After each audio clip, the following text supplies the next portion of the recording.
हरे राम राम राम हरे हरे, हरे कृष्णा कृष्ण कृष्ण हरे हरे। आज मैं आपको सत्यनारायण भगवान की कथा का प्रारंभ कहाँ से शुरू हुआ, सत्यनारायण भगवान की कथा का स्थल कहाँ है और नैमिषारण्य तीर्थ के बारे में चर्चा करूँगा, जो कि कल मैंने उसका दर्शन किया। तीर्थ जो है नैमिषारण्य दिल्ली से 400 किलोमीटर सीतापुर डिस्ट्रिक्ट में पड़ता है। और ये नैमिषारण्य जो है, ऐसा कहा जाता है कि नैमिषारण्य में ब्रह्मा जी ने एक चक्र छोड़ा जो नैमिषारण्य में जाके गिरा, और ऋषियों ने कहा कि हम लोगों को पूजा करने का जगह बताएं, तपस्या करने का जगह बताएं। तो इस तरह से पूजा करने का जगह और तपस्या करने का जगह एक चक्र वहाँ पर गिरा, इस तरह से कहा जाता है। और वो ब्रह्म चक्र या चक्र तीर्थ के नाम से प्रसिद्ध। इसके बाद नैमिषारण्य इसके लिए भी प्रसिद्ध है कि 88,000 ऋषि जो जुटे, तो नारद भगवान से बोले कि कुछ ऐसा उपाय बताइए कि जिससे हम लोग थोड़े समय में भगवान की चर्चा करके कलयुग में कुछ पुण्य प्रदान कर सकें, कुछ पुण्य अर्जित कर सकें। तो नारद भगवान ने कहा कि सत्यनारायण भगवान की कथा नारद भगवान ने ऋषियों को सुनाया, जो आज पूरे भारत में या विदेश में भी कही जाती है। तो सत्यनारायण व्रत की कथा का शुरुआत सबसे पहले नैमिषारण्य में 88,000 ऋषियों को नारद जी ने सुनाया था। इसलिए वो तीर्थ जो है नैमिषारण्य बहुत ही महत्वपूर्ण है। एक और कथा प्रचलित है नैमिषारण्य के बारे में कि एक असुर था जो बहुत मुश्किल से विष्णु भगवान ने उसको मारा। मारने के बाद उसका पैर जो है गया में गिरा और उसकी नाभि जो है नैमिषारण्य में गिरी और उसका मस्तक जो है बद्रिका धाम में गिरा। तो ऐसा कहा जाता है कि वो असुर ने वरदान मांगा कि हमारा अपने पूर्वजों का कोई अगर गया में पितृदान करे तो उसको पितरों की मुक्ति मिले, या उसका नाभि गया को नैमिषारण्य कहते हैं, वहाँ भी पितरों का अगर पिंडदान कोई करे तो उसके सबके पितर तर जाएं। और सिर जहाँ गिरा बद्रिका धाम में भी अगर कोई अपने पितरों का पिंडदान करता तो वहाँ भी मुक्ति मिलती है। तो गयासुर की कथा इस तरह से। ऐसी भी कथा नैमिषारण्य की आती है कि जब पार्वती जी को भगवान ने देखा कि वो मर गई, शंकर भगवान ने, तो पार्वती जी को अपने पीठ पर लेके टांग लिए और घूमते फिरे। लास्ट में वो नैमिषारण्य आए और भगवान ने देखा, विष्णु भगवान ने, कि ये तो बहुत दिनों तक अपनी पत्नी को लेके खड़े रहेंगे तो अच्छा तो नहीं है। तो फिर विष्णु भगवान ने अपना चक्र छोड़ा और चक्र छोड़ने के बाद पार्वती जी के 51 टुकड़े हुए, जो अलग अलग प्रदेशों में जगहों पर गिरे, जो शक्तिपीठ के नाम से जाने गए। किंतु जो हृदय था वो नैमिषारण्य में गिरने के कारण उस देवी का नाम ललिता देवी पड़ा। ललिता देवी का मंदिर भी आपको वहाँ पर मिला, नैमिषारण्य में है। नैमिषारण्य जो है उत्तर प्रदेश का एक बहुत ही महत्वपूर्ण तीर्थ स्थान है, जो रामेश्वरम, बद्रिका धाम और नैमिषारण्य इसके बाद आता है। नैमिषारण्य एक तीर्थ है जिसको बहुत लोग नहीं जानते हैं, नहीं सुनते हैं। चौथी बात यह है कि महाभारत की रचना वेद व्यास ने वहीं नैमिषारण्य में किया। नैमी शरण ने जब देखा कि वेद व्यास ने कि महाभारत से रचना नहीं हुई, तो फिर उन्होंने श्रीमद् भागवत की भी रचना की। तो इस तरह से नैमी शरण तीर्थ जो है बहुत ही पवित्र है, बहुत ही अच्छा है, बहुत ही सुंदर है। अगर आपको समय लगे तो आप खुद जाएं और अपने माता पिता को भी दिखाएं। एक और तीर्थ वहाँ है जिसको बोलते हैं हत्याहरण तीर्थ। ऐसा कहा जाता है कि रामचंद्र जी जब रावण को मारा तो रावण ब्राह्मण थे, राम जी को हत्या का वो लग गया, श्राप लग गया कि आपने रावण की हत्या की, ब्राह्मण की हत्या की। तो वहाँ पर एक ऐसा तीर्थ है जो हत्याहरण तीर्थ के नाम से जाना जाता है। वो नैमी शरण से 25 किलोमीटर की दूरी पर है, हरदोई रोड पर। वहाँ पर अगर आप जाके स्नान करते हैं या वहाँ पूजा करते हैं तो आपको ही हत्या का जो कुछ बुरा फल लगा तो दूर होता है, ऐसा कहा जाता है। इसके बाद एक और प्रसिद्ध कथा आती है कि एक असुर पैदा हुआ जो देवताओं को, ऋषियों को बड़ा परेशान करता था। और ऐसा भविष्यवाणी हुई कि ऋषि दधीची जो तपस्या कर रहे हैं नैमी शरण में, उनके हड्डी से अगर कोई वज्र बनेगा तो यह असुर माना जाएगा। इंद्र भगवान ने जाकर के उनसे रिक्वेस्ट किया, अनुरोध किया, और दधीची के आश्रम में जाकर के उन्होंने बोला कि ये बात है। तो दधीची जी ने कहा कि ठीक है, हम तो अपने प्राण त्याग देंगे। दधीच के शरीर पर दही और चीनी लगा के गाय से चटवाया गया। गाय के चाटने के बाद दधीची ऋषि का अंत हुआ और उनकी हड्डी से जो वज्र बना, जिससे वो आसुर माना गया। भाव ये है कि तीर्थ जो है, मैंने कल इन तीर्थों का दर्शन किया, बड़े सौभाग्य के साथ हम सपत्नीक गए, हमारे पुत्र श्री विवेक जी भी गए। और इस तरह से हम आप सभी से अनुरोध करेंगे जो हमसे मिले हुए हैं YouTube के माध्यम से कि नैमी शरण तीर्थ जो है ये उत्तर प्रदेश में सीतापुर रेलवे स्टेशन है। वहाँ आप दिल्ली से जा सकते हैं, दिल्ली से ट्रेन मिलती है, बस द्वारा भी जा सकते हैं। और घूम फिर करके अपने जीवन के कुछ क्षणों में से ऐसा तीर्थ देवेश्वर तीर्थ है जहाँ पर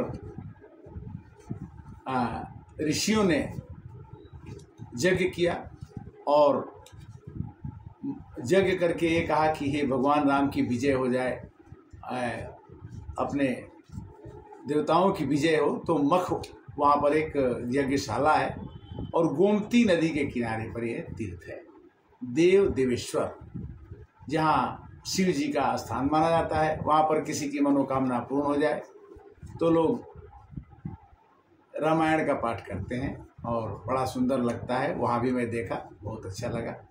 आप भी जाएं, उसका दर्शन करें। एक तीर्थ और है जो जहाँ पर अगर आप 5 फल, आम, केला, संतरा और अमरूद कुछ भी डालेंगे तो 3 फल, वहाँ पर 5 फल लेके जाइए गोमती जी के किनारे, तो उसमें से 3 फल पानी में डाले जाते हैं।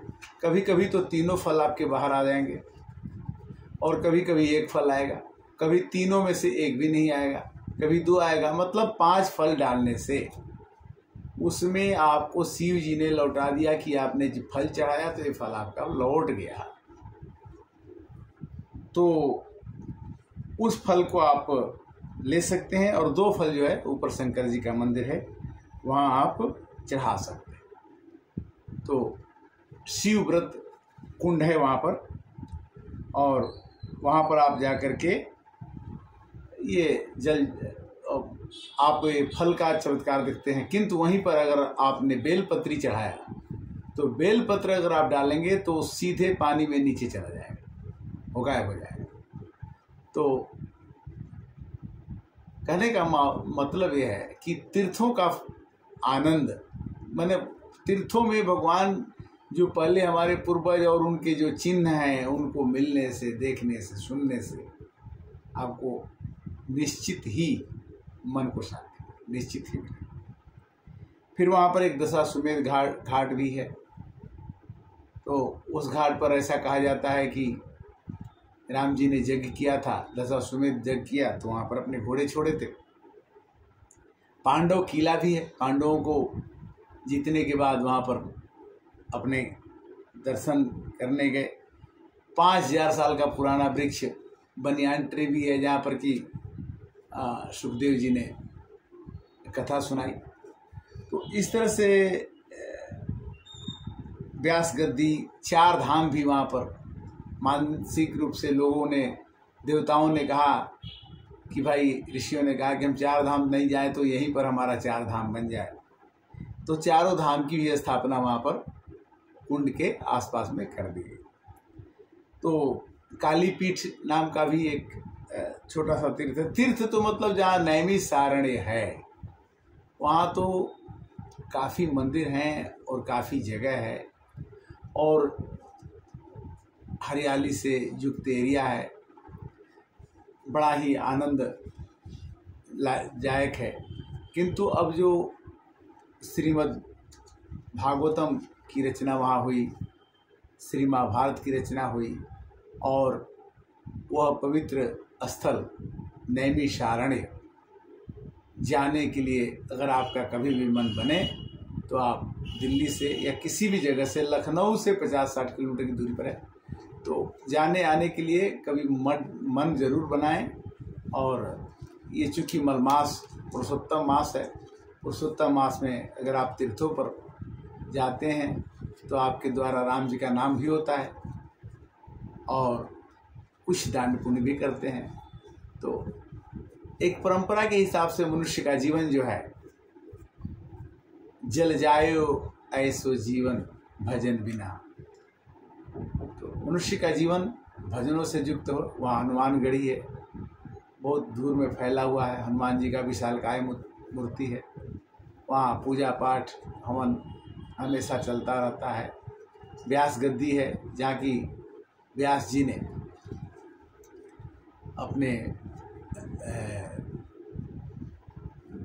जी ने श्रीमद् भागवतम और महाभारत की रचना की थी। वो गद्दी वहाँ पर उनका मूर्ति है और वो दिखाया गया कि व्यास जी यहाँ बैठते थे, यहाँ उन्होंने श्रीमद् भागवतम और महाभारत की रचना की। तो सब मिला करके हम ये कहना चाहते हैं कि जब तक हमारे अंदर, हमारे मन के अंदर, तीर्थ तो हमारे अंदर ही है, तो मन में अगर भाव जब तक नहीं आता है तब तक तीर्थ भी आप नहीं कर सकते। हम वहाँ गए तो हमने रुद्राभिषेक भी किया। वहाँ काशी विश्वनाथ का मंदिर नाम से भी एक बना हुआ है, पहाड़ी पर चढ़ के वहाँ जाके रुद्राभिषेक हुआ।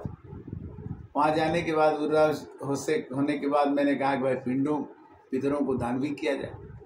तो एक तालाब था, तालाब के पास बैठ करके हमने अपने पितरों का अर्पण किया, तर्पण किया, वो भी आनंद लिया। तो कहने का भाव कि मनुष्य का जीवन क्षणभंगुर काल की ये कलियाँ, कल प्रातः जाने खिली न खिली, कर ले हरिनाम अरे रसना, यह अंत समय में ही देगी। मनुष्य का जीवन है तो हमने केवल 24 घंटा 48 घंटा निकाल करके हमें जाने का प्रयास करना चाहिए। जब तक हम किसी तीर्थों में नहीं जाते, तीर्थ बने हैं वहाँ हमें जाना चाहिए। तीर्थ हमको पवित्र करते हैं और हम भी तीर्थों को पवित्र करते हैं। बहुत पहले, बहुत हजारों वर्ष पहले हमेशा सत्यनारायण की कथा जहाँ होती है तो उसमें नैमिषारण्य स्थान जरूर, पूरे भारत में सत्यनारायण भगवान की कथा होती है, किंतु पता होना चाहिए कि नैमिषारण्य है कहाँ। तो नैमिषारण्य उत्तर प्रदेश के सीतापुर जिले में स्थित है। 88,000 ऋषि वहाँ पर तपस्या कर रहे थे। फिर तपस्या करने के बाद नारद जी आए। नारद जी से उन्होंने बोला कि जल्दी कोई उपाय बताइए कि हम लोग सुखी हो जाए। उन्होंने सत्यनारायण भगवान का व्रत रखो और मैं कथा सुनाता हूँ सबको बड़ा। वही कथा आज तक चलती आ रही है। ब्रह्म कुंड है जिसका पानी घुमाता रहता है, ब्रह्म में उस कुंड में घुसते ही आपके पैर अपने आप चलने लगे। तो उस स्नान से अब उसका जो जान ही सोई देई जनाई, जानत तुम्हें तुम्हें हो जाए। हमने जानने की कोशिश की कि ये तीर्थ कैसे हैं। हम हनुमानगढ़ी भी गए, हम दधीची जी के आश्रम दधीची मिश्रित तीर्थ भी गए और सबको मिला करके हमें ये आनंद लगा कि मन की तरंग बांध लो फिर हो गया भजन। हम हाय हाय करते रहेंगे कि ये मिल गया वो मिल जाए, मिलता रहेगा, किंतु इसी में समय निकाल करके हमें प्रभु चरणों में जरूर जाना चाहिए। आज की ये कथा है कि सत्यनारायण भगवान का पूजा हम करते हैं। उनका पहले जो कथा हुई वो नैमिषारण्य में हुई और अगली कथा फिर हम ये मानस ज्ञान 220 भाग है, अगले भाग में हम फिर आपसे मिलेंगे। तब तक के लिए हरे राम राम राम सीताराम राम राम, हरे राम राम राम सीताराम राम राम, सीताराम राम राम राजा राम राम राम, हरे राम राम राम सीताराम राम राम। भाव कुभाव अलख आलस हूँ, नाम जपत मंगल देसी दस हूँ।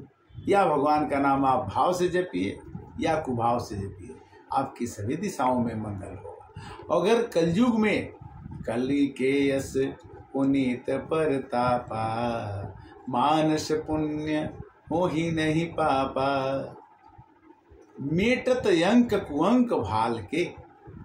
अगर आपने भगवान का नाम जप लिया, कह दिया, राम का नाम ले लिया, कृष्ण का नाम ले लिया, जिस भी नाम को आप याद कर लेंगे वो नाम आपकी पूंजी बन गई।